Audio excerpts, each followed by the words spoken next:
شہر حیدرآباد میں جاری 72ویں مس ورلڈ مقابلے میں حصہ لینے کے لیے تلنگانہ کے دارالحکومت پہنچی مس گیانا جلیکا نے کہا کہ ان کا اصل مقصد معذور بچوں کو بہتر تعلیم فراہم کرنا ہے۔ انہوں نے ایک تیلگو نیوز چینل سے بات کرتے ہوئے بتایا کہ حیدرآباد شہر انہیں بہت زیادہ پسند ہے اور یہاں کا کھانا نہایت ہی لذیذ ہے، تاہم اس میں مسالہ جات کچھ زیادہ ہے۔ جلیکا نے کہا کہ وہ بچپن سے ہی حسن کے مقابلے کی شوقین رہی۔ چار مینار کی سیر نے انہیں بے حد خوشی دی اور انہوں نے محسوس کیا کہ یہاں کی روایت ان کے وطن سے کافی مشابہت رکھتی ہے۔ وہ پہلی مرتبہ ہندوستان بالخصوص حیدرآباد کا دورہ کر رہی ہے۔ ایک سوال کے جواب میں انہوں نے کہا کہ حیدرآباد کے لوگ اچھے ہیں اور اس شہر میں ان کا استقبال خاندان کی طرح کیا گیا۔ انہوں نے چومحلہ پیلس، جہاں پر حسیناؤں کے اعزاز میں عشایہ ترتیب دیا گیا تھا، اس کو کافی پسند کیا۔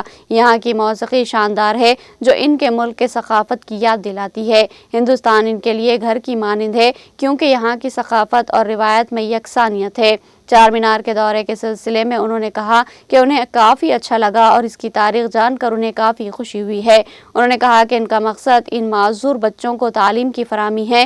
روایتی کلاسز روم معذور بچوں کے لیے نہیں ہوتی، اسی لیے ان میں امید پیدا کرتے ہوئے بامقصد بنانے کی مساعی کی گئی ہے۔